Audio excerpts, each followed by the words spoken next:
ಕರ್ನಾಟಕದ ಇತಿಹಾಸದಲ್ಲಿ. ನಮಸ್ಕಾರ ವೀಕ್ಷಕರೇ, ನೇಚರ್ ಕ್ರಿಯೇಷನ್ ನ ಮತ್ತೊಂದು ಕಾರ್ಯಕ್ರಮಕ್ಕೆ ತಮ್ಗೆಲ್ಲ ಸ್ವಾಗತ. ವೀಕ್ಷಕರೇ, ಯಾವುದೇ ಒಂದು ವ್ಯಕ್ತಿ ಒಂದೇ ಇಂಡಸ್ಟ್ರಿಯಲ್ಲಿ ಒಂದು 30-40 ವರ್ಷ ಇದ್ದಾರೆ ಅಂತ ಹೇಳಿದ್ರೆ ಅವ್ರಿಗೆ ಆ ಇಂಡಸ್ಟ್ರಿಯಲ್ಲಿ ಅಧಿಕವಾದಂತ ಅನುಭವ ಇರುತ್ತೆ. ಸೊ ಆತರ ಆ ಇಂಡಸ್ಟ್ರಿಯಲ್ಲೇ ತಮ್ಮನ್ನು ತಾವು ತೊಡಗಿಸ್ಕೊಂಡು 40 ವರ್ಷಗಳನ್ನ ಕಂಪ್ಲೀಟ್ ಮಾಡಿರುವಂತಹ ವ್ಯಕ್ತಿ ನಮ್ ಜೊತೆ ಇದ್ದಾರೆ. ಅವ್ರನ್ನ ಇಂಡಸ್ಟ್ರಿಯಲ್ಲಿ ಎಲ್ಲರೂ ಯೋಗರಾಮ ಅಂತ ಗುರುತಿಸ್ತಾರೆ. ಸೊ ಯೋಗರಾಮ ಅನ್ನೋ ಹೆಸರು ಏನಕ್ಕೆ ಬಂತು, ಮತ್ತೆ ಅವರು ಇಂಡಸ್ಟ್ರಿಗೆ ಯಾಕೆ ಬಂದ್ರು, ಯಾವ ಇಸ್ವಿಯಿಂದ ಬಂದ್ರು, ಯಾವ್ಯಾವ ಮೂವಿ ಮತ್ತೆ ಯಾವ್ಯಾವ ಸೀರಿಯಲ್ಗಳನ್ನ ಅವರು ಇಲ್ಲಿ ತನಕ ಮಾಡಿದ್ದಾರೆ, ಎಷ್ಟು ಸಿನಿಮಾ ಆಗಿದೆ, ಅವರ ಮುಂದಿನ ಸಿನಿಮಾ ಯಾವುದು, ಸೊ ಇದ್ರ ಬಗ್ಗೆ ಎಲ್ಲ ನಾವು ಹೆಚ್ಚಿನ ಮಾಹಿತಿ ತಿಳ್ಕೊಳ್ಳೋಣ, ಅವ್ರ ಮುಖಾಂತರನೇ ತಿಳ್ಕೊಳ್ಳೋಣ ವೀಕ್ಷಕರೇ. ಸೊ ಯೋಗರಾಮ್ ಅವರಿಗೆ ನಮ್ಮ ನೇಚರ್ ಕ್ರಿಯೇಷನ್ ನ ಸೆಲೆಬ್ರಿಟಿ ಕಾರ್ಯಕ್ರಮಕ್ಕೆ ಸ್ವಾಗತ ವೀಕ್ಷಕರೇ. ನಮಸ್ಕಾರ ಸರ್, ಈಗ ಒಂದು ವ್ಯಕ್ತಿ 30 ವರ್ಷ 40 ವರ್ಷ ಒಂದೇ ಇಂಡಸ್ಟ್ರಿಯಲ್ಲಿ ಜರ್ನಿ ಮಾಡ್ತಾರೆ ಅಂದ್ರೆ ಅದು ತುಂಬಾ ಕಷ್ಟ ಆಗಿರೋಂತ ವಿಷಯನೇ. ಸೊ ನಿಮ್ಗೆ ಈ ಇಂಡಸ್ಟ್ರಿ ಬಿಟ್ಟು ಹೋಗ್ಬೇಕು ಅಂತ ಏನಕ್ಕೆ ಅನ್ಸ್ಲಿಲ್ಲ, ಮತ್ತೆ ಯಾವ ಇಸ್ವಿಯಲ್ಲಿ ಈ ಇಂಡಸ್ಟ್ರಿಗೆ ಬಂದ್ರಿ, ಮೊಟ್ಟ ಮೊದಲಿಗೆ ನೀವು ಮಾಡಿದಂತ ಚಿತ್ರ ಯಾವುದು, ಇಲ್ಲ ಇಂಡಸ್ಟ್ರಿಗೆ ಮೊದಲು ಏನಕ್ಕೆ ಬರ್ಬೇಕು ಅಂತ ಅನ್ನಿಸ್ತು, ಇದನ್ನ ನಮ್ಮ ವೀಕ್ಷಕರ ಜೊತೆ ಶೇರ್ ಮಾಡ್ಕೊಳ್ಳಿ. ಖಂಡಿತ.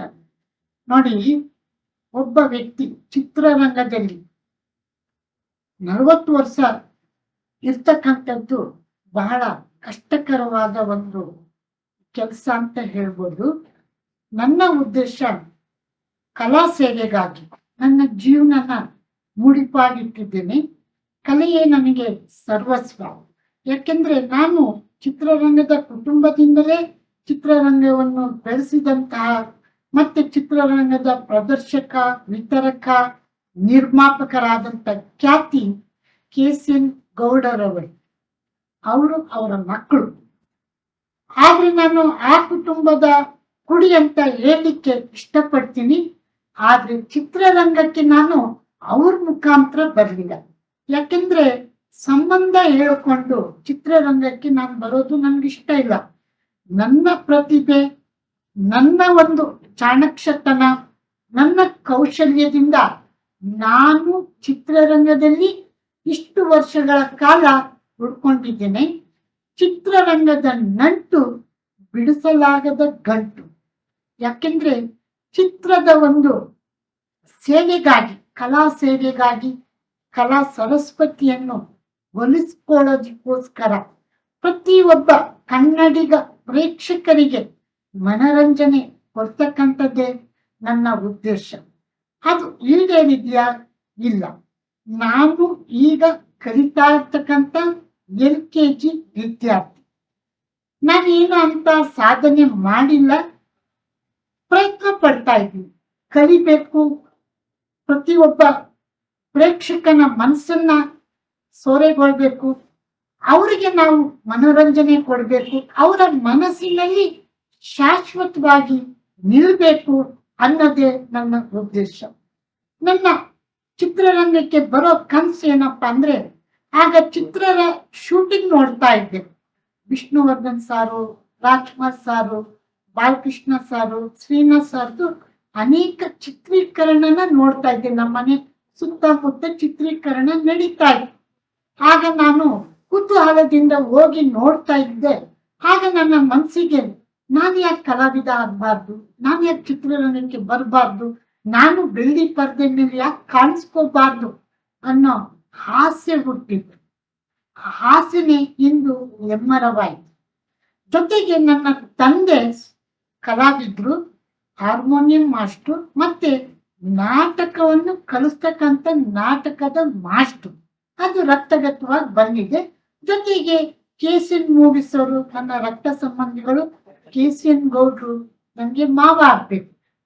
ಜೊತೆಗೆ ನನ್ನ ಯೋಗ ವಿದ್ಯಾರ್ಥಿಗಳು KCN ಮೋಹನ್ ಇರ್ಬೋದು, ಪೂರ್ಣಿಮಾ ಇರ್ಬೋದು, ಅವ್ರ ಹೆಂಡತಿ, ಜೊತೆಗೆ ಗೌಡ್ರು, KCN ಗೌಡ್ರು ನನ್ನ ಯೋಗ ವಿದ್ಯಾರ್ಥಿಗಳು.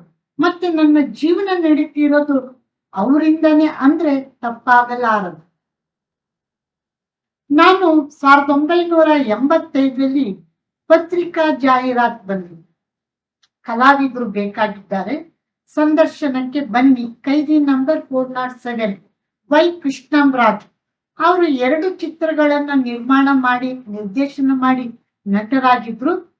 ಖ್ಯಾತ ನಟರಾದಂತ ಸುದರ್ಶನ್ ಸರ್, ಶಕ್ತಿ ಪ್ರಸಾದ್ ಸರ್ ಅಭಿನಯಿಸಿರ್ತಕ್ಕಂಥ ಸುದರ್ಶನ್, ಶೈಲೇಶ್ವರಿ ಮೇಡಮ್ ಹೀರೋಯಿನ್ನು. ಇವರು 2ನೇ ನಾಯಕ. ನಿರ್ಮಾಪಕ ನಿರ್ದೇಶಕರಾದಂತ ವೈ ಕೃಷ್ಣಂರಾಜ್. ಅದು ಬಿಡುಗಡೆ ಆಗಿತ್ತು, ಸಾಕಿದ ಸರ್ಪ. ಇದು ಅವರ 2ನೇ ಚಿತ್ರ, ಕೈದಿ ನಂಬರ್ 407. ಇವರು ನಾಯಕ ನಟ, ತಾರಾ ಮೇಡಮ್ ಹೀರೋಯಿನ್ನು, ಮುಖ್ಯಮಂತ್ರಿ ಚಂದ್ರು ವಿಲನ್ನು, ದಿನೇಶ್ ಸಾರು ಮುಂತಾದವರು ಆ ಚಿತ್ರದಲ್ಲಿ ಇದ್ರು. ಆ ಚಿತ್ರದಲ್ಲಿ ನಾವು 4 ಜನ ಇಂಟ್ರೊಡ್ಯೂಸ್ ಆದ ಹೊಸ ಪರಿಚಯ. ಯಾರು?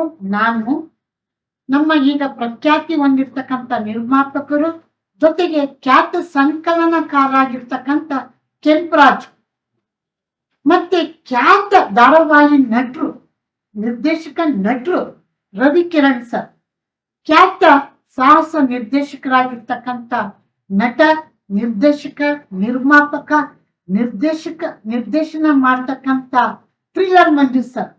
ಈ 4 ಜನ ನಾವು ಒಟ್ಟಿಗೆ ಬಂದಂಥದ್ದು. ಅದೇ ಸಿನಿಮಾ ಕೈದಿ ನಂಬರ್ 407. ಅದರಲ್ಲಿ ಅಪರ್ಣ ಮೇಡಮು ಸಹ ಆಕ್ಟ್ ಮಾಡಿದ್ದಾರೆ.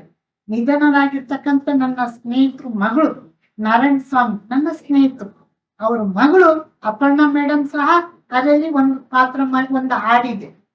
ಕಾಮಿನಿ ಇದ್ದಾರೆ, ಮುಂತಾದವರಿದ್ದಾರೆ ಆ ಚಿತ್ರದಲ್ಲಿ. ಆ ಚಿತ್ರದಿಂದ ನಾನು ಬೆಳ್ಳಿ ಪರ್ದೆಗೆ ಬಂದೆ. ಆಗ ನಾನು SLC ಮುಗ್ದಿತ್ತು. SLC ಮುಗ್ದಿ PUC ಎಂಟ್ರಿ ಕೊಟ್ಟಿದ್ದೆ, ಪ್ರಥಮ PUC ವಿದ್ಯಾರ್ಥಿ. ಆ ಸಿನಿಮಾದಲ್ಲಿ ಒಟ್ಟು 8 ಸನ್ನಿವೇಶದಲ್ಲಿ ಹೀರೋನ ನಾಯಕ ನಟನ ವಿಲನ್ ಮಾಡ್ತಕ್ಕಂಥ ಪಾತ್ರ ನಂದು. ಅಲ್ಕಾಪುರದ ಅನಂತರಾಮ ಹೆಗಡೆ ಈ ಪಾತ್ರದ ಹೆಸರು. ಅಲ್ಕಾಪುರದ ಅನಂತರಾಮ ಭಟ್ಟ ನಿಮ್ಮ ಪಾತ್ರ. ನನ್ನ ಪಾತ್ರ. ಅಲ್ಲಿಂದ ಇಲ್ಲಿವರೆಗೂ ನಾನು ಸಿನಿಮಾದಲ್ಲಿ ಉಳ್ಕೊಳ್ಳಿಲ್ಲ. ಬರೋದು ಹೋಗೋದು ಹೀಗಿತ್ತು. ಈಗ 5 ವರ್ಷದಿಂದ ಸತತವಾಗಿ ಚಿತ್ರರಂಗದಲ್ಲೇ ಉಳ್ಕೊಂಡಿದ್ದೀನಿ. 25 ಸಿನಿಮಾಗಳಲ್ಲಿ ಅಭಿನಯಿಸಿದ್ದೇನೆ ಸರ್. ಅನೇಕ ಖ್ಯಾತ ನಟರ ಜೊತೆನೂ ಅಭಿನಯಿಸಿದ್ದೀನಿ. ಮುಖ್ಯಮಂತ್ರಿ ಚಂದ್ರು, ಧೀರೇಂದ್ರ ಗೋಪಾಲ್ ಸರ್ ಜೊತೆ, ಜೆಂಟ್ಲ್ಮ್ಯಾನ್ ಧೀರೇಂದ್ರ ಗೋಪಾಲ್ ಜೊತೆ, ದೊಡ್ಡಣ್ಣನ ಜೊತೆ ಮಾಡಿದ್ದೀನಿ. ಅನೇಕ ಖ್ಯಾತ ಹಾಸ್ಯ ಕಲಾವಿದರು ನಾವು. ಧೀರೇಂದ್ರ ಗೋಪಾಲು, ದಿನೇಶ್ ಅಣ್ಣ, ಮುಖ್ಯಮಂತ್ರಿ ಚಂದ್ರು, ಉಮೇಶ್ ಅಣ್ಣನ ಜೊತೆ 4 ಸಿನಿಮಾ ಮಾಡಿದ್ದೀನಿ. ಮತ್ತೆ ಟೆನ್ನಿಸ್ ಕೃಷ್ಣ ಅವ್ರ ಜೊತೆ 4 ಸಿನಿಮಾಗಳು.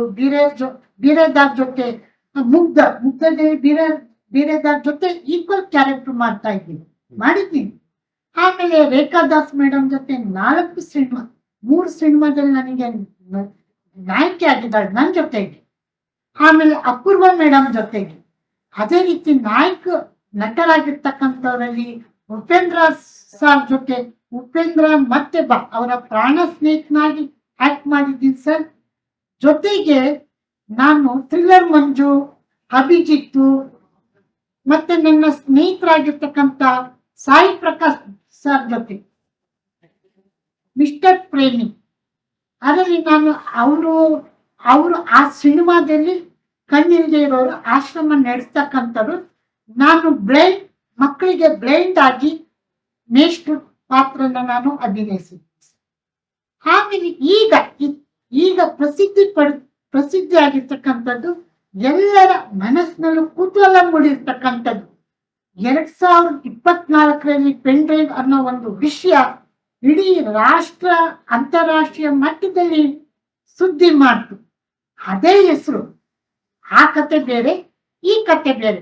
ಪೆನ್ ಡ್ರೈವ್ ಚಿತ್ರ ಈಗ 2025ರಲ್ಲಿ ಎಲ್ಲರಿಗೂ ಕುತೂಹಲ, ಎಲ್ಲರೂ ನೋಡ್ಬೇಕು ಏನಾಗ್ತದಿದೆ ಪೆನ್ ಡ್ರೈವ್ ಅನ್ನೋ ಒಂದು ಕುತೂಹಲವಾಗಿ ಎಲ್ಲರೂ ಮನಸ್ಸಿನಲ್ಲೂ ನೆನೆ ನಿಂತಿರ್ತಕ್ಕಂಥದ್ದು ಪೆನ್ ಡ್ರೈವ್. ಅದು ಈಗ ಜೂನ್ 4ನೇ ತಾರೀಕು ಸುಮಾರು 150ಕ್ಕೂ ಹೆಚ್ಚು ಚಿತ್ರಮಂದಿರಗಳಲ್ಲಿ ಪ್ರದರ್ಶನಗೊಳ್ಳಲಿದೆ. ಈ ಸಿನಿಮಾದಲ್ಲಿ ನಾನು ಅತಿ ಪ್ರಮುಖ ಪಾತ್ರದಲ್ಲಿ ಅಭಿನಯಿಸಿದ್ದೇನೆ. ನಾಯಕಿ ನಟಿಯಾಗಿ ನಮ್ಮ ಬಿಗ್ ಬಾಸ್ ಅಲ್ಲಿ ಇದ್ದಂತಳು ತನುಷಾ ಕೊಪ್ಪಂಡ, ಅದೇ ರೀತಿ ಕನಸಿನ ರಾಣಿ, ನನ್ನ ಆತ್ಮೀಯ ನನ್ನ ವಿದ್ಯಾರ್ಥಿ ಆಗಿರ್ತಕ್ಕಂಥ ಮಾಲಾಶ್ರೀ ಮೇಡಮ್ ಇದ್ದಾರೆ ಪ್ರಮುಖ ಪಾತ್ರ. ಬಿಗ್ ಬಾಸಿನ ಕಿಶನ್ ಇದ್ದಾರೆ, ಕರಿಸುಬ್ಬು ಸಾರ್ ಇದ್ದಾರೆ, ಎಲ್ಲರಿದ್ದಾರೆ. ನನ್ನ ಪಾತ್ರ ಬಹಳ ವಿಶೇಷವಾಗಿದೆ. ನಾನು ಹೆಡ್ ಕಾನ್ಸ್ಟೇಬಲ್. ಆ ಪಾತ್ರ ಈಗ ಹೇಳಲ್ಲ, ಪರ್ದೆ ಮೇಲೆ ಬಂದ ನಂತರ ನಾನು ಪತ್ರಿಕಾಗೋಷ್ಠಿಲಿ ಆಗ ನಾನು ಮಾತಾಡ್ತೀನಿ. ಯಾಕಂದ್ರೆ ಈಗಲೇ ಹೇಳ್ಬಿಟ್ರೆ ಸಸ್ಪೆನ್ಸ್ ಹೊಟ್ಟೋಗುತ್ತೆ. ಪಿಕ್ಚರ್ ಬಹಳ ಅದ್ಭುತವಾಗಿ ಮೂಡ್ ಬಂದಿದೆ. ಆಲ್ರೆಡಿ ಟೀಸರ್ ಬಿಡುಗಡೆಯಾಗಿ 3 ಲಕ್ಷದ ವೀಕ್ಷಕರು ವೀಕ್ಷಿಸಿದ್ದಾರೆ. ಲಾಸ್ಟ್ ವೀಕ್ ಸಾಂಗ್ ಬಿಡುಗಡೆ ಆಯ್ತು. ನನ್ನ ಸಹಪಾಠಿ, ನಾವಿಬ್ರು ಒಟ್ಟಿಗೆ ಓದೋ MA ಮಾಡ್ದೋ, ಡಾಕ್ಟರ್ ನಾಗೇಂದ್ರ ಪ್ರಸಾದ್ ಸರ್, ನಾವಿಬ್ರು ಸಹಪಾಠಿಗಳು. ಅವ್ರು ಬರ್ತಿರ್ತಕ್ಕಂಥದ್ದು, ಅವರೇ ಮ್ಯೂಸಿಕ್ ಕೊಟ್ಟಿರ್ತಕ್ಕಂಥ ಹಾಡು, 2 ಹಾಡು ಬಹಳ ಅದ್ಭುತವಾಗಿ ಪ್ರತಿಯೊಬ್ರು ನೋಡ್ತಾ ಇದ್ದಾರೆ, ಖುಷಿ ಪಡ್ತಾ ಇದ್ದಾರೆ. ಕ್ಯೂರಿಯಾಸಿಟಿ ಇದೆ. ಪ್ರೇಕ್ಷಕರೇ ಬನ್ನಿ, ಪೆನ್ ಡ್ರೈವ್ ಏನಿದೆ ಏನಿಲ್ಲ ಅನ್ನೋದನ್ನ ನಾವು ಒಟ್ಟಿಗೆ ನೋಡೋಣ. ಹೇಳಿದ್ರಲ್ಲ ವೀಕ್ಷಕರೇ, 40 ವರ್ಷ ಸಿನಿಮಾ ರಂಗದಲ್ಲೇ ಕಳೆದಿದ್ರು ನಾನು ಇನ್ನ LKG ಸ್ಟೂಡೆಂಟ್, ನಾನು ಕಲಿತಾ ಇದ್ದೀನಿ ಅನ್ನೋ ಅಂತ ಭಾವನೆಯಲ್ಲಿ ಇರೋಂಥವ್ರು ಇವರು. ಸೊ ನಮ್ಗೆ ಇನ್ನೂ ಒಂದು ಕುತೂಹಲ ಅಂದ್ರೆ, ಪೆನ್ ಡ್ರೈವ್ ಅಂತ ಕೇಳಿದ ತಕ್ಷಣ ಆ ಟೈಟಲ್ ಅಲ್ಲಿ ನಾನು ಆಕ್ಟ್ ಮಾಡ್ತಿದ್ದೀನಿ ಅಂತ ಸಿನಿಮಾ, ಪೆನ್ ಡ್ರೈವ್ ಅನ್ನೋ ಒಂದು ಟೈಟಲ್ ಇಟ್ಕೊಂಡಿರೋಂತ ಸಿನಿಮಾದಲ್ಲಿ ನಾನು ಆಕ್ಟಿಂಗ್ ಚಾನ್ಸ್ ಬಂದಿದೆ ಅಂತ ಇವ್ರಿಗೆ ಗೊತ್ತಾದಾಗ ಇವ್ರಿಗೆ ಏನ್ ಅನ್ನಿಸ್ತು? ಪೆನ್ ಡ್ರೈವ್ ಅಂತ ಹೆಸರು ಕೇಳಿದ ತಕ್ಷಣ ಸರ್ ನಿಮ್ಗೆ ಏನಂತ ಫೀಲ್ ಆಯ್ತು ಸರ್? ಏನ್ ವಿಷಯ ಅಂತ ಫೀಲ್ ಆಯ್ತು? ಪೆನ್ ಡ್ರೈವ್ ಒಂದು ಚಿಪ್ಪು. ಆ ಚಿಪ್ಪು ಒಂದು 24ರಲ್ಲಿ ಬಹಳ ಸುದ್ದಿ ಮಾಡ್ತು. 2024ರಲ್ಲಿ ಇಡೀ ನಮ್ಮ ಕರ್ನಾಟಕ ಅಷ್ಟೇ ಅಲ್ಲ, ಭಾರತ ಅಷ್ಟೇ ಅಲ್ಲ, ವಿಶ್ವ ಮಟ್ಟದಲ್ಲೂ ಸುದ್ದಿ ಆಗಿರ್ತಕ್ಕಂಥ ಪೆನ್ ಡ್ರೈವ್. ಇದು ಏನಿರ್ಬೋದು ಅನ್ನೋ ಕುತೂಹಲ ನನ್ಗಿತ್ತು. ನಿರ್ದೇಶಕರು ಸೆಬಾಸ್ಟಿಯನ್ ಸರ್ ಡೇವಿಡ್, ಅವರು ರಾಷ್ಟ್ರ ಪ್ರಶಸ್ತಿ ವಿಜೇತ ನಿರ್ದೇಶಕರು. ಅವರ ಧ್ವನಿ ದೇವರಾಜು ಹಾಗೂ ಉಮಾಶ್ರೀ ಮೇಡಮ್ ಅಭಿನಯಿಸಿರ್ತಕ್ಕಂಥ ಚಿತ್ರ ಧ್ವನಿ ರಾಷ್ಟ್ರ ಪ್ರಶಸ್ತಿ ಬಂತು. ಮತ್ತೆ ಅವರು ರಾಜ್ಯ ಪ್ರಶಸ್ತಿ ವಿಜೇತ ನಿರ್ದೇಶಕರು ಹೌದು. ಅವರ ಒಂದು ಕಿರುಚಿತ್ರಗಳಲ್ಲಿ ನನಗೆ ಅವಕಾಶ ಕೊಡ್ತಿದ್ರು. ಆಮೇಲೆ ಅವ್ರು ನನ್ನ ಒಂದು ಚಿತ್ರದಲ್ಲಿ ಪ್ರಮುಖ ಪಾತ್ರಧಾರಿಯನ್ನಾಗಿ ಮಾಡಿದ್ರು. ಶಾಂತಲ ಅಲ್ಲ, ಶಕುಂತಲ, ಪೊಲೀಸ್ ಕ್ಯಾರೆಕ್ಟರ್, ಇನ್ವೆಸ್ಟರ್, ಪತ್ತೆದಾರಿ ಪಾತ್ರ. ಆಮೇಲೆ ಅವರೇ ನಿರ್ದೇಶನ ಮಾಡಿರ್ತಕ್ಕಂಥ ಬೇಲಿ ಹೂ, ಇದು ಈಗ ಬೆಂಗಳೂರಿನಲ್ಲಿ ಈಗ ನಡೆದಂತ ಈ 25ನೇ ಸಾಲಿನ ಅಂತಾರಾಷ್ಟ್ರೀಯ ಚಲನಚಿತ್ರೋತ್ಸವದಲ್ಲಿ ಕನ್ನಡ ಒಂದು ಚಿತ್ರ 2 ವಿಭಾಗದಲ್ಲಿ ಆಯ್ಕೆಯಾಗಿರೋದು ಪ್ರಪ್ರಥಮ ಬೇಲಿ ಹೂ. ಕನ್ನಡ ವಿಭಾಗ, ರಾಷ್ಟ್ರ ವಿಭಾಗ. ರಾಷ್ಟ್ರ ವಿಭಾಗದಲ್ಲಿ ಈ ಚಿತ್ರ ತೀರ್ಪುಗಾರರ ಅತ್ಯುತ್ತಮ ಪ್ರಶಸ್ತಿಯನ್ನು ಪಡೆದು ಈಗ ಪ್ರಶಸ್ತಿಗೆ ಹೋಗಿದೆ. ರಾಷ್ಟ್ರ ಪ್ರಶಸ್ತಿಗೆ ಸ್ವರ್ಣ ಪದಕ ದೊರಕಬಹುದು. ಯಾಕೆಂದ್ರೆ ಆ ಪ್ರದರ್ಶನದಲ್ಲಿ ಪ್ರೇಕ್ಷಕರು ಬಂದ್ರಲ್ಲ, ಪ್ರತಿಯೊಬ್ರು ತಾಂತ್ರಿಕ ವರ್ಗ, ಚಿತ್ರರಂಗದವರು, ಪ್ರತಿಯೊಬ್ಬರ ಪತ್ರಿಕಾ ಮಾಧ್ಯಮದವರು ಆ ಬೇಲಿ ಹೂ ಚಿತ್ರ ನೋಡಿ ಬಹಳ ಇದು ಅರ್ಥಪೂರ್ಣವಾಗಿದೆ, ಬಹಳ ಅದ್ಭುತವಾಗಿದೆ. ಇದು ಎಲ್ಲಾ ಭಾಷೆಗೂ ಬಿಡುಗಡೆ ಮಾಡಿ ಇದು ಎಲ್ಲಾ ಪ್ರೇಕ್ಷಕರ ಮನಸ್ಸನ್ನು ಸೂರೆಗೊಳ್ಳುತ್ತೆ ಅಂತ ಹೇಳಿದ್ರು. ಇದು ಸತ್ಯವಾದ ಮಾತು, ಇಲ್ಲ ಸುಮ್ನೆ ಹೇಳಲ್ಲ. ಆದರೆ ನಮ್ಮ ಸಾರಾ ಗೋವಿಂದ್ ಸರ್ ಮೊನ್ನೆ ಒಂದು ಪತ್ರಿಕಾಗೋಷ್ಠಿ ಕೇಳಿದ್ರು, ರಾಷ್ಟ್ರ ಪ್ರಶಸ್ತಿ ಕಳಿಸಿದ್ದೀರಾ, ಈ ಚಿತ್ರಕ್ಕೆ ಅಂತಾರಾಷ್ಟ್ರೀಯ ಪ್ರದರ್ಶನ ವಿಭಾಗದಲ್ಲಿ ಬೆಸ್ಟ್ ಪಿಕ್ಚರ್ ಬಂತ ಅಂತ. ಬಂತು ಸರ್, ಬೆಸ್ಟ್ ಬರಲಿಲ್ಲ, ತೀರ್ಪುಗಾರರ ವಿಶೇಷ ಪ್ರಶಸ್ತಿ ಬಂತು ರಾಷ್ಟ್ರ ಮಟ್ಟದಲ್ಲಿ ಅಂತ ಹೇಳಿದ್ರು. ಆ ಚಿತ್ರದಲ್ಲಿ ನಂದು ರೈಲ್ವೆ ಪೊಲೀಸ್ ಪಾತ್ರ. ಮತ್ತೆ ಶಾಂತಲಲ್ಲ ಶಕುಂತಲ ಅಂತ ಹೇಳಿದೆ ನೋಡಿ, ಅದರಲ್ಲಿ ಪ್ರಮುಖ ಪಾತ್ರಧಾರಿ.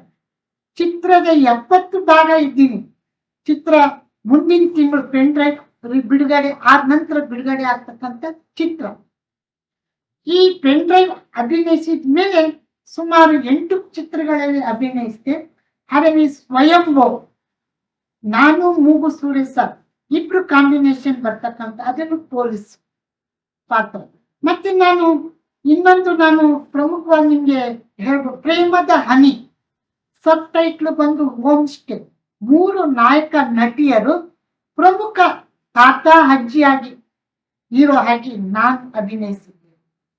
ಇನ್ನು ಡಬ್ಬಿಂಗ್ ಆಗ್ಬೇಕು. ಅದಾದ್ಮೇಲೆ ಋಣ ಅನ್ನೋ ಚಿತ್ರದಲ್ಲಿ ಮಾಡಿದೆ. ಮತ್ತೆ 1999 ಪೊಲೀಸ್ ಸ್ಟೋರಿ ಅದೆಲ್ಲ ಆಕ್ಟ್ ಮಾಡ್ತಾ ಇದ್ದೀನಿ. ಈಗ ಮೊನ್ನೆ ಪೂಜೆ ಆದ ಒಂದು ಸುಂದರ ದೆವ್ವದ ಕತೆ, ಕೌರವ್ ವೆಂಕಟೇಶ್ ಸರ್ ನಾಯಕ ನಟನಾಗಿ ಅಭಿನಯಿಸ್ತಿರ್ತಕ್ಕಂಥದ್ದು, ಕಪಿಲ್ ಸರ್ ನಿರ್ದೇಶನ ಮಾಡ್ತಾ ಇರ್ತಕ್ಕಂಥ ಚಿತ್ರದಲ್ಲಿ ನಾಯಕನ ಫ್ರೆಂಡ್ ಆಗಿ ಸ್ನೇಕ್ ನ ಕ್ಯಾರೆಕ್ಟರ್ ಇದೆ. ಆಲ್ರೆಡಿ 1 ದಿನ ನಾನು ಚಿತ್ರೀಕರಣದಲ್ಲಿ ಭಾಗವಹಿಸಿದ್ದೇನೆ. ಈಗ ಮುಂಬರ್ತಕ್ಕಂಥ ಸುಮಾರು ಒಂದು 10 ಚಿತ್ರಗಳಲ್ಲಿ ಆಯ್ಕೆ ಆಗಿದ್ದೇನೆ. ಅದು ಆ ಟೈಮ್ನಲ್ಲಿ ಪತ್ರಿಕಾಗೋಷ್ಠಿಯಲ್ಲಿ ಆಗ ನಿಮ್ಮ ಮುಂದೆ ನಾನು ಮಾತಾಡ್ತೀನಿ. ಕೇಳಿದ್ರಲ್ಲ ವೀಕ್ಷಕರೇ, ಈಗ ಯೋಗರಾಮ ಅವರು ಅಭಿನಯಿಸಿರುವಂತ ಸಿನಿಮಾ ಬಂದು ನೆಕ್ಸ್ಟ್ ಮಂತ್ 4th ರಿಲೀಸ್ ಆಗ್ತಾ ಇದೆ. ಸೊ ನಮ್ಮ ನೇಚರ್ ಕ್ರಿಯೇಷನ್ ತಂಡದಿಂದ ಅವರ ಪೆನ್ ಡ್ರೈವ್ ಸಿನಿಮಾಕ್ಕೆ ಅಭಿನಂದನೆ ಸಲ್ಲಿಸ್ತಾ ಇದೀವಿ. ಸರ್, ನಿಮ್ ಸಿನಿಮಾ ಚೆನ್ನಾಗಿ ಓಡ್ಬೇಕಂತ ನಾವು ಬಯಸ್ತೀವಿ ಸರ್. ಒಳ್ಳೆ ಟೈಟಲ್ ಇಟ್ಟಿದ್ದೀರಾ. ಆ ಟೈಟಲ್ ನೋಡಿದ್ರೆ ನಮಗೂ ಕನ್ಫ್ಯೂಷನ್ ಆಗ್ತಿದೆ ಏನಿರ್ಬೋದು ಸ್ಟೋರಿ ಒಳಗಡೆ ಅಂತ. ಸರ್, ಹಾಗೆ ಈ ಚಿತ್ರರಂಗದಲ್ಲಿ 40 ವರ್ಷ ಮಧ್ಯ ಬಿಟ್ಟು ಹೋಗ್ತಾ ಇದ್ದೆ. ನಾನು ಇನ್ನ LKG ಸ್ಟೂಡೆಂಟು ಅಂತ ಎಲ್ಲ ಹೇಳಿದ್ವಿ, ಓಕೆ. ಬಟ್ ಅದ್ರ ಮಧ್ಯ ಸ್ವಲ್ಪ ಬಿಟ್ಟು ಹೋಗ್ತಿದೆ ಅಂತ ಹೇಳಿದ್ರಲ್ಲ ಸರ್, ಎಲ್ಲಿ ಹೋಗ್ತಿದ್ರಿ, ಏನ್ ಕೆಲಸ ಮಾಡ್ತಿದ್ರಿ ಅಂತ ತಿಳ್ಕೊಬೋದ ಸರ್? ಖಂಡಿತ ಸರ್, ನಮ್ಗೆ ತಾಯಿ ಗುಣ ಬಂದಿದೆ. ತಾಯಿ ಈ ವಿಶೇಷ ಮಕ್ಕಳು, ಹ್ಯಾಂಡಿಕ್ಯಾಪ್ ಮಕ್ಕಳು ಅಂತೀವಲ್ಲ, ವಿಶೇಷ ಚೇತನ ಮಕ್ಕಳಿಗೆ ಅವರು ನೀವ್ತಾ ಇದ್ರು, ಎಣ್ಣೆ ಹಾಕಿ ಅವರು ನಡಿಗೆ ಇದೆಲ್ಲ ಮಾಡಿ, ಅದು ನನಗೂ ಬಂದಿದೆ. ಆದ್ರಿಂದ ನಾನು ಯಾಕೆ ಒಬ್ಬ ಸ್ಪೆಷಲಿಸ್ಟ್ ಆಗ್ಬಾರ್ದು, ಅವ್ರಿಗೆ ಜೀವನ ಯಾಕೆ ರೂಪಿಸಬಾರ್ದು, ಅವರ ಒಂದು ಅಂಗವೈಕಲ್ಯ ಬಗ್ಗೆ ನಾನು ಯಾಕೆ ಸ್ಟಡಿ ಮಾಡಬಾರ್ದು, ಅವರ ಒಂದು ನೋವಿನಲ್ಲಿ ನಾನು ಯಾಕೆ ಭಾಗಿಯಾಗಬಾರ್ದು ಅನ್ನೋ ಒಂದು ತೀರ್ಮಾನ ಮಾಡಿ ನಾನು ಯೋಗ ಕಲ್ತ್ಕೊಂಡೆ. ನನ್ನ ಯೋಗನ ಮೆಚ್ಚಿರ್ತಕ್ಕಂಥವ್ರು, ಮತ್ತೆ ನನ್ನ ಜೊತೆ ನಮ್ಮ ಸಂಸ್ಥೆಯಲ್ಲಿ ವಿದ್ಯಾರ್ಥಿಯಾಗಿ ಇಂದು ಈ ದೇಶದ ವಿಶ್ವ ಖ್ಯಾತಿ ಪಡೆದಿರ್ತಕ್ಕಂಥ ಮೋದಿಜಿಯವರು ನಮ್ಮ ಪ್ರಶಾಂತಿ ಕುಟೀರಂನಲ್ಲಿ ಯೋಗ ಕಲ್ತ್ಕೊಂಡ್ರು. ಯೋಗ ಕಲಿಯೋ ಜೊತೆಗೆ ಯೋಗನ ವಿಶ್ವ ಯೋಗ ದಿನಾಚರಣೆಯನ್ನು ಮಾಡಿ ನಮ್ಮ ವಿದ್ಯಾರ್ಥಿ. ಮತ್ತೆ ನಾನು 40 ದಿನಗಳ ಕಾಲ ವಿಶೇಷ ಮಕ್ಕಳಿಗೋಸ್ಕರ ರಾಷ್ಟ್ರ ಮಟ್ಟದ ಒಂದು ಕ್ಯಾಂಪ್ ಮಾಡಿ, ವಸತಿ ಕ್ಯಾಂಪ್. ಆ ಮಕ್ಕಳಿಗೆ ಯೋಗ ಕೊಡ್ಬೇಕು, ಯೋಗ ಥೆರಪಿ ಕೊಡ್ಬೇಕು, ಯೋಗ ಇಂದನೇ ನಾವು ಆ ಮಕ್ಕಳನ್ನ ಸರಿ ಮಾಡ್ಬೇಕನ್ನೋ ಉದ್ದೇಶದಿಂದ ರಾಷ್ಟ್ರ ಮಟ್ಟದ ಕ್ಯಾಂಪ್ ಮಾಡಿದ್ರು. ಆ ಕ್ಯಾಂಪ್ ನ ಪ್ರಶಾಂತಿ ಕುಟೀರಂ ಜಿಗಣಿ, ಅದು ಅಂತಾರಾಷ್ಟ್ರೀಯ ಈಗ ಯೋಗ ವಿವೇಕಾನಂದ ಯೋಗ ಕೇಂದ್ರ ಆಗಿದೆ. ಪ್ರಪಂಚದ ಖ್ಯಾತ ತಜ್ಞರು ಬರ್ತಿದ್ದಾರೆ, ವಿದ್ಯಾರ್ಥಿಗಳು ಬರ್ತಿದ್ದಾರೆ, ಜೊತೆಗೆ ಪೇಷಂಟ್ಗಳು ಬಂದು ಸಂಪೂರ್ಣ ಆರೋಗ್ಯನ ಸರಿ ಮಾಡ್ಕೊಂಡು ಹೋಗ್ತಾ ಇದ್ದಾರೆ. ವಿಶ್ವವಿಖ್ಯಾತಿ ಪಡೆದಿರ್ತಕ್ಕಂಥದ್ದು. ಅಲ್ಲಿ ನಾನು ಕೆಲಸ ಮಾಡ್ತಿದ್ದೆ, ನಾನು ಯೋಗ ಕಲ್ತಿ ಅಲ್ಲಿ ವಿಶೇಷ ಮಕ್ಕಳ ಕಡೆ ನಾನು ಗಮನ ಕೊಟ್ಟು ಮತ್ತೆ ನಾನು ಅದರಲ್ಲಿ ಸ್ಪೆಷಲಿಸ್ಟ್ ಆಗಿದ್ದೀನಿ. ಕಸ್ತೂರ್ಬಾ ಮೆಡಿಕಲ್ ಕಾಲೇಜಲ್ಲಿ ಓದಿರ್ತಕ್ಕಂಥದ್ದು NIMH. ಆಗ ಆ ಮಕ್ಕಳಿಗೋಸ್ಕರನೇ ನಾನು ಹೋಗೋದು ಬರೋದು ಮಾಡ್ತಿದ್ದೆ. ಆ ಮಕ್ಕಳಿಗೋಸ್ಕರ ನಾನು ಇಡೀ ಕರ್ನಾಟಕದಾದ್ಯಂತ ಕೆಲಸನೂ ಮಾಡಿದ್ದೀನಿ. ದುಡ್ಡಿಗೋಸ್ಕರ ಅಲ್ಲ, ಸೇವಾ ಮನೋಭಾವ. ಈಗಲೂ ನಾನು ತಿಂಗಳಿಗೆ ಅದು ಮರಿಬಾರ್ದು ಅಂತ ಒಂದು ದಿವಸ ತಿಂಗಳಲ್ಲಿ ಗುಂಡ್ಲುಪೇಟೆ ಹಾಗೂ ನಂಜನಗೂಡಿನ ಹಳ್ಳಿ ಕುಗ್ರಾಮಗಳಿಗೆ ಹೋಗಿ ಒಂದು ತಂಡನ ರಚನೆ ಮಾಡಿ ಆ ಮಕ್ಕಳಿಗೆ ಪೋಷಕ ಪಾಲಕರಿಗೂ ಸಹ ನಾವು ಮಾರ್ಗದರ್ಶನ ಮಾಡಿ ಹೀಗಲ್ಲ ಹೀಗಲ್ಲ ಹೀಗ್ ಮಾಡಿ ಆ ಮಕ್ಕಳು ನಮ್ಮ ಸಮಾಜದ ಒಂದು ಅಂಗ, ಅವ್ರಿಗೂ ಬದುಕೋ ಹಕ್ಕಿದೆ, ಅವ್ರಿಗೂ ಜೀವನ ಇದೆ, ಆ ಜೀವನ ಹೇಗ್ ರೂಪಿಸ್ಬೇಕು ಅನ್ನೋದನ್ನ ಕಲ್ಸ್ಕೊಡ್ತಾ ಇದ್ದೀನಿ ಸರ್. ಎರಡನ್ನು ನಾನು ನಿಭಾಯಿಸ್ತಾ ಇದ್ದೀನಿ. ಯಾಕೆಂದ್ರೆ ಕಲೆ ಸರಸ್ವತಿ ಅದು ನನ್ನಲ್ಲಿ ಬರೆದಿದೆ. ಆ ಕಲಾ ಸರಸ್ವತಿನ ನಾನು ಮರೆಯಕ್ಕಾಗಲ್ಲ. ಕಲೆನೇ ನನಗೆ ಒಂದು ಉಸಿರು, ಬದುಕು. ಅದ್ರ ಜೊತೆಗೆ ನನ್ನ ಸೇವೆನೆ ಒಂದು ಜೀವನನ ಸಾರ್ಥಕತೆ ಮಾಡ್ಕೊಳ್ಬೇಕಂತ ನನ್ನ ಒಂದು ಭಾವನೆ ಮಾಡ್ಕೊಳ್ಳೋದಕ್ಕೆ ಪ್ರಯತ್ನ ಪಡ್ತಿದ್ದೀನಿ. ಮತ್ತೆ ನಾನು ಇಲ್ಲಿ ಶಿಶು ಅಂತ ಹೇಳಿದೆ ಚಿತ್ರರಂಗದಲ್ಲಿ. ಯಾಕೆಂದ್ರೆ ನಾನು ಪರಿಪೂರ್ಣ ಕಲಾವಿದ ಅಲ್ಲ. ಆಗೋದಕ್ಕೆ ಕಲಿಯೋದು ಬೆಟ್ಟದಷ್ಟಿದೆ. ನಿತ್ಯ ನಿರಂತರವಾಗಿ ನಾವು ರಾಜ್ಕುಮಾರಿಂದ, ವಿಷ್ಣುವರ್ಧನ್ ಅವರಿಂದ, ಅಶ್ವತ್ಥರಿಂದ, ದ್ವಾರಕೀಶು, ಬಾಲಣ್ಣ, ನರಸಿಂಹರಾಜು, ಪ್ರತಿಯೊಬ್ಬರಿಂದನೂ ನಾವು ಕಲಿಯೋದು ಬೆಟ್ಟದಷ್ಟಿದೆ. ಕಲಿಕೆಗೆ ಕೊನೆ ಇಲ್ಲ. ನಾನು ಕಲಿಕಾ ವಿದ್ಯಾರ್ಥಿ. ಜೊತೆಗೆ ನಿಮ್ಮ ಒಂದು ನೇಚರ್ ತಂಡದವರು ನಮ್ಮ ಪೆಂಡ್ರೈವ್ಗೆ ಶುಭ ಕೋರಿದ್ದೀರಾ. ನಿಮ್ಮ ಸಹಕಾರ, ನಿಮ್ಮ ಮಾತುಗಳು, ನೀವು ಹೇಳ್ತಕ್ಕಂಥ ನಿಮ್ಮ ಒಂದು ವಾಹಿನಿಯಿಂದ ಸಾವಿರಾರು ಜನಕ್ಕೆ ತಲುಪುತ್ತೆ. ಸಾವಿರಾರು ಪ್ರೇಕ್ಷಕರು ಬಂದು ನಮ್ಮನ್ನ ಹರಿಸ್ಬೇಕಾಗಿದೆ. ನಿಮ್ಗೂ ನಿಮ್ಮ ತಂಡಕ್ಕೂ, ನೇಚರ್ ತಂಡಕ್ಕೂ ನಾನು ಆಭಾರಿ. ಧನ್ಯವಾದಗಳು. ಸ್ವಾಗತ, ಸುಸ್ವಾಗತ ಸರ್. ಪೆಂಡ್ರೈವ್ ಪರವಾಗಿ ಧನ್ಯವಾದಗಳು ಸರ್ ತಮ್ಗೂನು. ಸರ್, ಈ ಸಿನಿಮಾ ರಂಗದಲ್ಲಿ ಆಕ್ಟ್ ಮಾಡ್ಕೊಂಡು ಯೋಗ ಕಲ್ಸ್ಕೊಡ್ತಾ ಒಂದು ಸಮಾಜ ಸೇವೆ ಮಾಡೋ ತರ ಮಾಡ್ತಾ ಇದ್ದೀರಾ. ಸೊ ನಿಮ್ಗೆ ಈ ಯೋಗನೇ ಸೆಲೆಕ್ಟ್ ಮಾಡ್ಕೋಬೇಕು ಅಂತ ಏನಕ್ಕೆ ಅನ್ನಿಸ್ತು? ಅದ್ರ ಇನ್ಸ್ಪಿರೇಷನ್ ಯಾರು? ನಿಮ್ ಗುರುಗಳು ಯಾರು ಯೋಗದಲ್ಲಿ? ಇದು ಸರ್, ನಾನು ಹುಟ್ಟುವಾಗಲೇನೆ ಅನಾರೋಗ್ಯ. ನಾನು ತದ್ರೂಪ ಅವಳಿ. ನನ್ನ ಜೊತೆಗೆ ಒಂದು ಹೆಣ್ಮಗು ಹುಟ್ಟಿತ್ತು. ಆಗ ಬರದ ಕಾಲ. ಮತ್ತೆ ನಾವು ಎಲ್ಲನೂ ಕಳ್ಕೊಂಡು ಬಹಳ ಕಷ್ಟಕರವಾದ ಒಂದು ಜೀವನ. ಮಳೆ ಬಂದೆ 5-6 ವರ್ಷ ಆಗಿತ್ತು. ಇಡೀ ನಮ್ಮ ದೇಶದಲ್ಲಿ ಬರಗಾಲದ ಕಾಲ ಅದು. ಆ ಕಾಲದಲ್ಲಿ ಹುಟ್ಟಿದೆ. ನಾನು ಹುಟ್ಟಿದ ತಕ್ಷಣ ಮಳೆ ಬಂತು ಅಂತ ನಮ್ಮ ಕನಕಪುರ ತಾಲೂಕಾಗ, ಆ ಕನಕಪುರ ತಾಲೂಕಿನ ಹಾರೋಹಳ್ಳಿ, ಈಗ ಅದು ತಾಲೂಕಾಗಿದೆ. ಆ ಹಳ್ಳಿ ಜನ ಇವತ್ತಿಗೂ ನೆನೆಸ್ತಾರೆ. ಏನಪ್ಪ ನೀನು ಬರುವಾಗ ಮಳೆ ತಂದೆ ಅಂತ. ನಾನು ಅನಾರೋಗ್ಯದಿಂದ ವರ್ಷದ 9-10 ತಿಂಗಳು ನರಳ್ತಾ ಇದ್ದೆ ಅಸ್ತಮಾ ತೊಂದರೆಯಿಂದ. ನಾನು ಹೈಸ್ಕೂಲಿನ ವಿದ್ಯಾರ್ಥಿ ಆದಾಗ MV ರಾಮಯ್ಯ ಸರ್ಕಾರಿ ಶಾಲೆಯಲ್ಲೇ ನಾನು ಓದಿದ್ದು, ಮೈನ್ ಬಿಲ್ಡಿಂಗ್, ರಾಜಾಜಿನಗರ. ಅಲ್ಲಿ ನನಗೆ ಯೋಗ ಹೇಳ್ಕೊಡ್ತಾ ಇದ್ದು PT ಮಾಸ್ಟರ್. ಆಗ ನನ್ನ ಆರೋಗ್ಯ ಸುಧಾರಣೆ ಆಯ್ತು. ಆಮೇಲೆ ನಾನು PUC ಆಯ್ತು. PUC ಆಗಿ ನಾನು ಹಿಂದೂ ಸೇವಾ ಪ್ರತಿಷ್ಠಾನ, ಒಂದು ಸೇವಾ ಸಂಸ್ಥೆ, ನಮ್ಮ ಕರ್ನಾಟಕದಾದ್ಯಂತ, ಭಾರತದಾದ್ಯಂತ ಸೇವಾ ಚಟುವಟಿಕೆನ ಒಂದು ವೃತ್ತವನ್ನಾಗಿ, ಸೇವೆನೇ ಒಂದು ವೃತ್ತವನ್ನಾಗಿ ಆ ಸಂಸ್ಥೆಯಲ್ಲಿ ನಾನು 5 ವರ್ಷಗಳ ಕಾಲ ಪೂರ್ಣಾವಧಿ ಕಾರ್ಯಕರ್ತನಾಗಿ ಕೆಲಸ ಮಾಡಿದೆ. ಕೆಲಸದ ನನ್ನ ಡ್ಯೂಟಿ. ಆಗ ರಾಷ್ಟ್ರ ಮಟ್ಟ, ಅಂತಾರಾಷ್ಟ್ರೀಯ ಮಟ್ಟದ ಖ್ಯಾತ ವ್ಯಕ್ತಿಗಳ ಜೊತೆ ನಾನು ಬೆರೆಯೋದಕ್ಕೆ, ಅದರಲ್ಲಿ ದಲೈರಾಮನೂ ಸಹ ಒಬ್ರು, ಯೋಗಾರಾಮು ಸಹ ಒಬ್ರು. ಹೀಗೆ ಅನೇಕ ಸ್ವಾಮೀಜಿಗಳು, ವಿಶೇಷ ತಜ್ಞರು, ದೇಶ ವಿದೇಶದ ಪ್ರಧಾನಿಗಳು, ಮತ್ತೆ ರಾಮಾಯಣವನ್ನು ನಮ್ಮ ಇಡೀ ಭಾರತ ಜನತೆಗೆ ಪರಿಚಯಿಸಿಕೊಟ್ಟಂತ ರಮಾನಂದ್ ಸಾಗರ್ ಅವರು ಸಹ ನಂಗೆ ಅಲ್ಲೇ ಪರಿಚಯ ಆಗಿದಂಥದ್ದು. ಜೊತೆಗೆ ನಮ್ಮ ದೇಶದ ಪ್ರಧಾನಿಯವರು ಆಗಿರ್ತಕ್ಕಂಥ ಈಗ ಮೋದಿಜಿಯವರು ಅದೇ ಸಂಸ್ಥೆಯಲ್ಲಿ ಬಂದಂಥದ್ದು. ಆಗ ನಾನು ಯೋಗ ಕಲ್ತ್ಕೊಂಡೆ, ಯೋಗ ವಿದ್ಯಾರ್ಥಿ ಆದೆ, ಯೋಗ ಪರಿಣಿತಿನೂ ಪಡ್ಕೊಂಡೆ.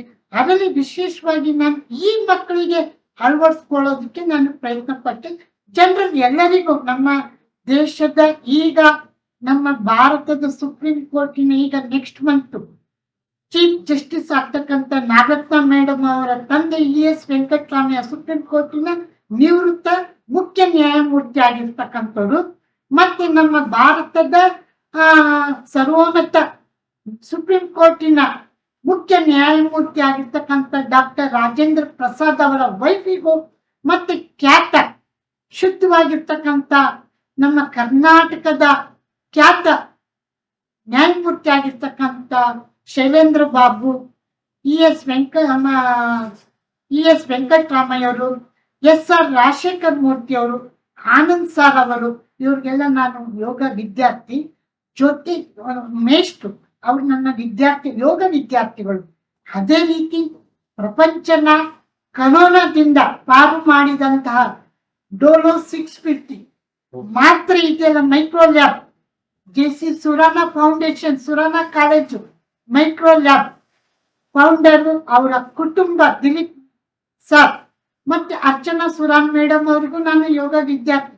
ಅದೇ ರೀತಿ ನಮ್ಮ ಚಿತ್ರರಂಗದಲ್ಲಿ ಖ್ಯಾತ ನಟರು, ನಿರ್ದೇಶಕರು, ನಿರ್ಮಾಪಕರಿಗೂ ಸಹ ನಾನು ಯೋಗ ಮೇಷ್ಟ್ರು. ಸರ್, ನಿಮ್ಮ ಈ ಎಕ್ಸ್ಪೀರಿಯನ್ಸ್ ಕೇಳ್ತಾ ಇದ್ರೆ ನಮ್ ವೀಕ್ಷಕರಿಗೆ ನಾನು ಹೋಗಿ ಯೋಗ ಸೇರ್ಕೊಬಿಡ್ಲಾ ಅಂತ ಫೀಲ್ ಆಗ್ತಾ ಇರುತ್ತೆ, ನಾನು ಹೋಗಿ ಯೋಗ ಸೇರ್ಕೊಬಿಡ್ಲಾ ಅಂತ ಅನ್ನಿಸ್ತಾ ಇರುತ್ತೆ. ಸೊ ಇನ್ ಕೇಸ್ ವೀಕ್ಷಕರಲ್ಲಿ ಯಾರಾದ್ರೂ ನಿಮ್ಮ ಹತ್ರ ಯೋಗ ಕಲಿಬೇಕು ಅಂದ್ರೆ ಎಲ್ಲಿ ಬರ್ಬೇಕು, ಎಲ್ಲಿ ತಮ್ಮನ್ನ ಭೇಟಿ ಆಗ್ಬೇಕು, ಎಲ್ಲಾದ್ರೂ ಫ್ರೀ ಆಗಿ ಏನಾದ್ರು ಕ್ಯಾಂಪ್ ಅಂತ ಮಾಡ್ತಿರ್ತೀರಾ ರೆಗ್ಯುಲರ್ ಆಗಿ? ಸೊ ಭೇಟಿ ಆಗಂತ ಸ್ಥಳ ಯಾವ್ದಾದ್ರು ಇದೆಯಾ ಅಂತ ಒಂದ್ ಸ್ವಲ್ಪ ತಿಳ್ಕೊಡಿ. ನೋಡಿ, ಜೀವ ಇದ್ರೆ ಜೀವನ, ಜೀವನ ಇಲ್ಲ ಅಂದ್ರೆ ಜೀವನ ಇಲ್ಲ. ಇದು ಕಲಿಯುಗ. ಇಲ್ಲಿ ಈಗಿನ ನಮ್ದು ಯಂತ್ರ ಮಾನವ ಜೀವನ ಯಾಂತ್ರಿಕವಾಗಿ ನಡೀತಿದೆ. ಟೆಕ್ನಾಲಜಿ ಡೆವಲಪ್ಮೆಂಟ್ ಆಗ್ತಿರುವಾಗೆ ಅನೇಕ ಕಾಯಿಲೆ ಕಸಗಳು ನಮ್ಮನ್ನ ಕಾಡ್ತಾ ಇದ್ವು. ಎಲ್ಲರಿಗೂ ನನ್ನ ಮೇಲೆ ಬರ್ಬೇಕು, ಎಲ್ಲರೂ ದುಡ್ಡು ಸಂಪಾದನೆ ಮಾಡ್ಬೇಕು, ಜೀವನ ಕಷ್ಟದಲ್ಲಿರುವಾಗ ಅನೇಕ ಒತ್ತಡದ ಒಂದು ಜೀವನ. ಈಗಿನ ಜೀವನ ಮಟ್ಟ ಸ್ಟ್ರೆಸ್ ಇಂದ ನಡೀತಾ ಇದೆ. ಈ ಸ್ಟ್ರೆಸ್ ಇಂದ ಜೀವನ ಯಾವಾಗ ಹೇಗೆ ಅಂತ್ಯ ಆಗುತ್ತೆ ಅನ್ನೋದೇ ಗೊತ್ತಿಲ್ಲ. ಸಣ್ಣ ಮಕ್ಕಳಿಂದ ವೃದ್ಧರ ತನಕ ಹಾರ್ಟ್ ಅಟ್ಯಾಕ್, ಅಸ್ತಮ, ಹೀಗೆ. ಯಾಕೆಂದ್ರೆ ಪ್ರಕೃತಿ ನಾಶವಾಗ್ತಿದೆ. ಕುಲಗೆಟ್ಟ ಕಲಬೆರಕೆ ಆಹಾರ ನಾವು ಸೇವಿಸ್ತಾ ಇದ್ದೀವಿ, ಪಾಯ್ಸನ್ ಆಹಾರಗಳು, ಪದಾರ್ಥಗಳು. ಜೊತೆಗೆ ಜೀವನ ಮಟ್ಟ ಯಾಂತ್ರಿಕವಾಗಿ ನಡೀತಿದೆ ಒತ್ತಡದಿಂದ. ಈ ಎಲ್ಲ ಕಾರಣದಿಂದ ದಿನದಿಂದ ದಿನಕ್ಕೆ ನಮ್ಮ ಆರೋಗ್ಯ ಕುಸಿತ ಕಾಣ್ತಾ ಇದೆ. ಇದಕ್ಕೋಸ್ಕರ ಮದ್ದು ಯೋಗನೆ. ನಮ್ಮ ದೇಶದ ಪ್ರಧಾನ ಮಂತ್ರಿಯವರು ಒಳ್ಳೆ ಕೆಲಸ ಮಾಡಿದ್ದಾರೆ, ಯೋಗ ಡೇ ಮಾಡಿದ್ರು. ಅವರು ಸ್ವತಃ ಯೋಗ ವಿದ್ಯಾರ್ಥಿ. ಸಾವಿರಾರು ಲಕ್ಷಾಂತರ ಜನ ವಿಶ್ವಕ್ಕೆನೆ ಯೋಗ ಮಾಡಿ ಅಂತ ಅವರು ಸಂದೇಶ ಕೊಟ್ಟಿದ್ದಾರೆ. ಯೋಗಗಾಗಿ ನಾವೆಲ್ಲರೂ ಮಾಡ್ತಿದ್ವಿ. ಎಲ್ಲರಿಗೂ ಯಾರಿಗ ಆಸಕ್ತಿ ಇದೆ ಯೋಗನ ಅಳವಡಿಸ್ಕೊಳ್ಬೇಕು, ಯೋಗನೇ ನಾವು ಮೈಗೂಡಿಸ್ಕೊಳ್ಬೇಕು. ನಮ್ಮ ಆರೋಗ್ಯನ, ನಮ್ಮ ಶರೀರವನ್ನ, ನಮ್ಮ ಸೌಂದರ್ಯನ ಕಾಪಾಡ್ಕೊಳ್ಬೇಕು ಅನ್ನೋ ಉದ್ದೇಶ ಇದ್ದಲ್ಲಿ ನನ್ನ ಫೋನ್ ನಂಬರ್ಗೆ ಸಂಪರ್ಕಿಸ್ಬೋದು. ನನಗೆ ಸಮಯ ಇಲ್ಲ ಅಂದ್ರೆ ವಿಡಿಯೋಗಳು ಕಳಿಸ್ತೀವಿ. ಜೊತೆಗೆ ನಾವು ಎಲ್ಲಿ ಹೋದ್ರೆ ಎಲ್ಲಿ ನೀವು ಯೋಗ ಕಲಿಬೋದು, ಅಥವಾ ನೀವು 30-40 ಜನನ ಒಟ್ಟಿಗೆ ಸೇರಿಸಿ ಹೀಗೆ ಯೋಗ ಕ್ಯಾಂಪ್ ಮಾಡಿ ಅಂದ್ರೆ ನಾನು ಖಂಡಿತವಾಗಿ ನಾನು ಸಮಯನ ಒಂದು ಉಳಿಸ್ಕೊಂಡು ಸಮಯನ ನಿಮ್ಗೆ ಕೊಡ್ಲಿಕ್ಕೆ ನಾನು ಸಿದ್ಧನಾಗಿದ್ದೇನೆ. ಯೋಗಕ್ಕೆ ಎಲ್ಲರಿಗೂ ನಾನು ಸ್ವಾಗತ ಬಯಸ್ತೇನೆ. ಯೋಗ ಮಾಡಿ, ನಿಮ್ಮ ಆರೋಗ್ಯ ಸುಧಾರಣೆ ಆಗುತ್ತೆ, ನಿಮ್ಮ ಒತ್ತಡ ಕಮ್ಮಿ ಆಗುತ್ತೆ, ನಿಮ್ಮ ಅಸ್ತಮ ಕಮ್ಮಿ ಆಗುತ್ತೆ, ನಿಮ್ಮ ಜೀವನ, ನಿಮ್ಮ ಸೌಂದರ್ಯ ಸುಂದರವಾಗುತ್ತೆ, ಜೀವನ ಯಶಸ್ವಿಯಾಗುತ್ತೆ. ಇಡೀ ವಿಶ್ವಕ್ಕೆ ಇಲ್ಲಿ ಏನು ಎಲ್ಲ ಕಾದಾಟ, ಯುದ್ಧ ಯುದ್ಧ ಯುದ್ಧ, ಆಕ್ರೋಶದಿಂದ, ಅಹಂನಿಂದ ಇಂದು ವಿಶ್ವ ವಿನಾಶದ ಕಡೆಗೆ ಹೋಗ್ತಾ ಇದೆ. ಇದನ್ನ ಹೋಗೋದನ್ನ ತಡಿಬೇಕಂದ್ರೆ ಯೋಗ ಮಾಡಿದಾಗ ಮನಸ್ಸು ಶಾಂತವಾಗುತ್ತೆ, ಮನಸ್ಸು ಸರಳತೆಯಿಂದ ಕೂಡಿರುತ್ತೆ, ಮನಸ್ಸು ಹಗುರವಾಗುತ್ತೆ. ಯೋಗ ಎಲ್ಲರಿಗೂ ಬೇಕು, ಎಲ್ಲರಿಗೂ ಶಾಂತಿ ಬಯಸುತ್ತೆ. ಎಲ್ಲರೂ ವಿಶ್ವನೇ ಒಂದು ಕುಟುಂಬವಾಗಿ, ಎಲ್ಲರೂ ಆತ್ಮೀಯರಾಗಿ, ಸಹೋದರ ಸಹೋದರಿಯನ್ನಾಗಿ ಮಾಡುತ್ತೆ ಯೋಗ. ಈ ಯೋಗಕ್ಕೆ ನಿಮ್ಗೂ, ನನಗೂ, ನಿಮ್ಗೂ, ಎಲ್ಲರಿಗೂ ನಾನು ಸ್ವಾಗತ ಬಯಸ್ತೇನೆ. ಎಲ್ಲರೂ ಯೋಗ ಮಾಡಿ ಆರೋಗ್ಯವಾಗಿರಿ, ನಿಮ್ಮ ಜೀವನ ಸುಖಮಯವಾಗಲಿ ಅಂತ ನಾನು ಬಯಸ್ತೇನೆ. ತುಂಬಾ ಧನ್ಯವಾದಗಳು ಸರ್. ನಿಮ್ಮ 40 ವರ್ಷಗಳ ಅನುಭವನ ನಮ್ಗೆ ಚಿಕ್ಕದಾಗಿ ಜನಗಳಿಗೆ ಪರಿಚಯ ಮಾಡಿಸಿದ ತಮ್ಗೆ ಧನ್ಯವಾದಗಳು ಸರ್. ಕೊನೆಯದಾಗಿ ನಮ್ ವೀಕ್ಷಕರಿಗೆ ಹೇಳ್ಬೇಕು ಅಂತ ಹೇಳಿದ್ರೆ, ಈ ಸಿನಿಮಾ ಇಂಡಸ್ಟ್ರಿಗೆ ಬರುವಂತವ್ರು ತುಂಬಾ ಜನ ಇರ್ತಾರೆ. ಅಂತವ್ರಿಗೆ ಬರ್ಬೇಕು ಅಂತ ಹೇಳ್ತೀರಾ, ಬರ್ಬಾರ್ದು ಅಂತ ಹೇಳ್ತೀರಾ? ಇಲ್ಲ ಅಂತ ಹೇಳಿದ್ರೆ ಬಂದಿರೋರ್ಗೆ ಏನಾದ್ರೂ ಒಂದ್ ಸಜೆಷನ್ ಅಂತ ಅಂದ್ರೆ ಏನ್ ಕೊಡ್ಬೋದು? ಇದು ಉತ್ತಮವಾದ ಒಂದು ಪ್ರಶ್ನೆ ಸರ್ ನಿಮ್ಮಿಂದ. ನೋಡಿ, ಸಿನಿಮಾ ರಂಗ ಒಳ್ಳೇದು, ಉದ್ದೇಶ ಒಳ್ಳೇದು, ಆದ್ರೆ ಇದು ಒಂದು ತಪಸ್ಸು. ಒಂದಿಂದಲಾಗ್ಲಿ, ಒಂದು ಸಿನಿಮಾದಲ್ಲಾಗ್ಲಿ ನಾನು ನಾಯಕ ನಟನಾಗ್ತೀನಿ, ನಾನು ದೊಡ್ಡ ಸ್ಟಾರ್ ಆಗ್ತೀನಿ ಅನ್ನೋದು ತಪ್ಪು. ಇದು ಕೆಲವರಿಗೆ ಆರಂಭದಲ್ಲಿ ಯಶಸ್ಸು ಸಿಗುತ್ತೆ, ಕೆಲವರಿಗೆ ಮಧ್ಯದಲ್ಲಿ, ಕೆಲವರಿಗೆ ಈಗ ನನ್ನ ಸ್ನೇಹಿತರಾಗಿ ಈಗ ದಿವಂಗತರಾಗಿದ್ದಾರೆ KGF ತಾತ ಕೃಷ್ಣ, ಅವ್ರಿಗೆ ಕೊನೆಯಲ್ಲಿ ಉತ್ತಮ ಅವಕಾಶಗಳು ಸಿಕ್ತು. ಹಾಗೆ ಇದನ್ನ ಕಾಯ್ಬೇಕು, ಎಲೆ ಮರೆ ಕಾಯಾಗಿ ಜಾತಕ ಪಕ್ಷಿಯಾಗಿ ಕಾಯ್ಬೇಕು. ಇದು ಒಂದು ಕಲಾ ತಪಸ್ಸು. ಇಲ್ಲಿ ಬರೋ ತಪ್ಪಂತ ನಾನು ಹೇಳ್ತಿಲ್ಲ, ಆದ್ರೆ ಜೀವನ ನಡೆಯುತ್ತಾ? ಖಂಡಿತ ತಪ್ಪು, ಜೀವನ ನಡೆಯಲ್ಲ. ಯಾಕೆಂದ್ರೆ ಅದಕ್ಕೋಸ್ಕರ ನಾವು ಚಿತ್ರರಂಗದವರು ಎಲ್ಲರಿಗೂ ಹೇಳೋದಿದೆ ಮಾತು, ನೀವು ಬೇರೆ ವೃತ್ತಿಯನ್ನು ನೋಡ್ಕೊಳ್ಬೇಕು ಜೀವನ ಆಧಾರಕ್ಕೋಸ್ಕರ. ಇದು ಒಂದು ಹವ್ಯಾಸವಾಗಿ ಇಟ್ಕೊಳ್ಬೇಕು. ಚಲನಚಿತ್ರದಿಂದಲೇ ನನ್ನ ಜೀವನ ನಡೆಯುತ್ತೆ, ನಾನು ದೊಡ್ಡ ಸ್ಟಾರ್ ಆಗ್ಬಿಡ್ತೀನಿ, ಕೈ ತುಂಬಾ ದುಡ್ಡು ಬರುತ್ತೆ, ನಾನು ದೊಡ್ಡ ಬಿಲ್ಡಿಂಗ್ ಅಲ್ಲಿ ಇರ್ತೀನಿ, ಐಷಾರಾಮ್ಯ ಜೀವನ ನಡೆಸ್ತೀನಿ ಅನ್ನೋದು ತಪ್ಪು. ಕೆಲವು ಮಂದಿಗಳು ಅವ್ರು ಮಾತ್ರ ಎಲ್ಲರಿಗೂ ದಿನಾಲೂ ದುಡ್ಡು ಸಿಗುತ್ತೆ, ಎಲ್ಲರೂ ನಾವು ದೊಡ್ಡ ಸ್ಟಾರ್ ಆಗ್ಬಿಡ್ತೀವಿ, ಎಲ್ಲರೂ ನಾವು ಬೆಳ್ಳಿ ಪರ್ದೆ ಹಾಕ್ಬೇಕಿರೋ ಇದ್ರಲ್ಲಿ ಬರ್ತೀನಿ. ಆಸೆ ಒಳ್ಳೇದೆ, ಅದು ನಿಮಗೆ ಬಿಟ್ಟಿದ್ದು.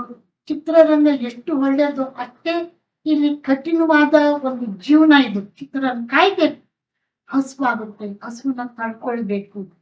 ಎಷ್ಟೋ ದಿನಾಲೂ ಕೆಲಸ ಸಿಗುತ್ತೆ, ಅದು ತಪ್ಪು, ಸಿಗಲ್ಲ, ಕಾಯ್ಬೇಕು. ಮತ್ತೆ ಕೋಪ ಬಿಡಬೇಕು, ಎಲ್ಲರ ಹತ್ರ ಹೊಂದ್ಕೊಂಡು ಹೋಗ್ಬೇಕು. ಯಾವ ಕೆಲಸ ಇರುತ್ತೆ, ಲೈಟ್ ಬೈ ಆದ್ರೂ ಮಾಡ್ಬೋದು, ಕಸ ಗುಡ್ಸೋದಾದ್ರೂ ಮಾಡ್ಬೋದು, ಕ್ಯಾಮ್ರಾ ಇಟ್ಕೊಂಡು ಹೋಗಿ ಯಾವ್ದು ಎಲ್ಲಾ ಕಡೆ ಎಲ್ಲದಕ್ಕೂ ಹೊಂದ್ಕೊಂಡು ಹೋಗ್ತೀನಿ, ನಾನು ಬದುಕ್ತೀನಿ. ಛಲ ಇದ್ದಾಗ ಮಾತ್ರ ನಾವು ನಮ್ಮ ಗುರಿನ ತಲುಪಬಹುದು, ಇಲ್ಲ ಅಂದ್ರೆ ಇಲ್ಲ. ಧನ್ಯವಾದಗಳು ಸರ್. ಇಲ್ಲಿ ತನಕ ನಿಮ್ಮ ಯೋಗ ಎಕ್ಸ್ಪೀರಿಯನ್ಸ್ ಪ್ಲಸ್ ಸಿನಿಮಾ ಅನುಭವ ಎರಡನ್ನೂ ಕೂಡ ನಮ್ಮ ವೀಕ್ಷಕರಿಗೆ ತಿಳಿಸ್ಕೊಟ್ಟಿದ್ದಕ್ಕೆ ಮತ್ತೆ ನಮ್ಮ ಕಾರ್ಯಕ್ರಮಕ್ಕೆ ಬಂದಿದ್ದಕ್ಕೆ ಕೂಡ ತಮಗೆ ಧನ್ಯವಾದಗಳು ಸರ್. ನಾನು ಇಲ್ಲೇ, ಯಾಕಂದ್ರೆ ನನ್ಗೆ ಹತ್ರ ಇದು ನಿಮ್ಮ ನೇಚರ್ ಸೆಂಟರು, ಸುಮಾರು ವರ್ಷಗಳಿಂದ ನೋಡ್ತಾ ಇದ್ದೀನಿ. ಮತ್ತೆ ನಿಮ್ಮ ಸಂಸ್ಥೆ ಅನೇಕ ಕಾರ್ಯಕ್ರಮಗಳಿಗೂ ನಾನು ಬಂದಿದ್ದೇನೆ, ಮತ್ತೆ ನಿಮ್ಮನ್ನೂ ಸಹ ನೋಡಿದ್ದೀನಿ. ನೀವು ಉತ್ತಮವಾದ ಒಂದು ಕೆಲಸ ಮಾಡ್ತಾ ಇದ್ದೀರಾ. ಮತ್ತೆ ನನಗೆ ಇಲ್ಲಿ ಕರೆದು ಈ ಎರಡು ಮಾತನ್ನ ಹಂಚ್ಕೊಳ್ಳೋದಿಕ್ಕೆ ಅವಕಾಶ ಮಾಡಿಕೊಟ್ಟಂತ ನಿಮಗೂ ನಿಮ್ಮ ನೇಚರ್ ತಂಡಕ್ಕೂ ಶುಭವಾಗ್ಲಿ, ಯಶಸ್ಸು ದೊರಕಲಿ, ಮತ್ತೆ ನಿಮ್ಮ ಸಂಸ್ಥೆ ಎಲ್ಲ ಕಡೆಗೂ ಪಸರಿಸ್ಲಿ ಅಂತ ಮತ್ತೆ ಪ್ರೇಕ್ಷಕರಿಗೂ ಕೇಳ್ತೀನಿ. ಒಳ್ಳೆ ಕೆಲಸ ಮಾಡ್ತಾ ಇದ್ದಾರೆ, ಎರಡು ಮಾತಿಲ್ಲ. ನಿಮ್ಮ ಸಂಸ್ಥೆ ಯಶಸ್ಸು ಸಿಗ್ಲಿ, ಶ್ರೇಯಸ್ಸು ಸಿಗ್ಲಿ, ನೀವು ಒಳ್ಳೆ ನಿರ್ದೇಶಕರಾಗಿ ನೀವು ಒಳ್ಳೆ ಹೆಸರು ಪಡ್ಕೊಳ್ಳಿ, ಎರಡು ಕಾಸು ಸಂಪಾದನೆ ಮಾಡಿ. ನಿಮ್ಮ ಸಂಸ್ಥೆ ಬರ್ತಕ್ಕಂಥ ಅನೇಕ ಕಲಾವಿದರು ಇನ್ನು ಒಳ್ಳೊಳ್ಳೆ ಕಲಾವಿದರು ಆಗಿದ್ದಾರೆ, ನಾನು ಹೆಸರು ಹೇಳಲ್ಲ. ಅವರು ನೆನಿತಾರೋ ಬಿಡ್ತಾರೋ ಅದು ನನಗೆ ಗೊತ್ತಿಲ್ಲ, ಅವರವರ ಮನೋಭಾವನೆ ಅವರವರಿಗೆ. ಇನ್ನು ಹೆಚ್ಚಿನದಾಗಿ ಬೆಳಿಲಿ, ಪೂರ್ಣ ಪ್ರಮಾಣದಲ್ಲಿ ಬೆಳಿಲಿ ಅಂತ ನಾನು ನಿಮಗೆ ಶುಭ ಕೋರೈಸ್ತೀನಿ, ಹಾರೈಸ್ತೀನಿ. ಹಾಗೆ ನಮ್ಮ ಪ್ರೇಕ್ಷಕರು ನಮ್ಮನ್ನು ಕೈ ಬಿಡಬೇಡಿ, ನೀವೇ ನಮ್ಗೆ ಗುರುಗಳು, ದೇವರು, ನೀವೇ ನಮ್ಗೆ ಅನ್ನದಾತರು. ನಾವು ಅಭಿನಯಿಸ್ತಕ್ಕಂಥ ನಮ್ಮ ಕನ್ನಡ ಚಿತ್ರರಂಗ ಅಳಿವು ಉಳಿವಿನ ಪ್ರಶ್ನೆ ನಮ್ಮ ಕನ್ನಡ ಪ್ರೇಕ್ಷಕರಲ್ಲಿದೆ. ಪ್ರೇಕ್ಷಕರೇ ಕಷ್ಟಪಟ್ಟು ನಿರ್ಮಾಪಕರು ಹಣ ಸುರಿದಿರ್ತಾರೆ. ಇಲ್ಲಿ ಒಂದು ಕೈ ಕೆಲಸ ಮಾಡಲ್ಲ, 50 ವಿಭಾಗದಲ್ಲಿ ಸಾವಿರಾರು ಕೈಗಳು ಕೆಲಸ ಮಾಡಿದೆ. ನೀವು ಪ್ರೇಕ್ಷಕರು ಬಂದಾಗ ಅನೇಕ ಸಾವಿರಾರು ಕೈಗಳ ಜೀವನ, ಅವ್ರ ಕುಟುಂಬ ನಡೆಯುತ್ತೆ. ಪ್ರತಿಯೊಬ್ಬ ಕನ್ನಡ ಪ್ರೇಕ್ಷಕರು ಕನ್ನಡವನ್ನು ಪ್ರೋತ್ಸಾಹಿಸಿ ಬೆಳೆಸಿ, ನಿಮ್ಮ ಆಶೀರ್ವಾದ ನಮ್ಮ ಮೇಲೆ ಸದಾ ಇರಲಿ ಅಂತ ನಿಮ್ಮಲ್ಲಿ ಸವಿನಯ ಪ್ರಾರ್ಥನೆ. ಮರಿಬೇಡಿ. ಧನ್ಯವಾದ.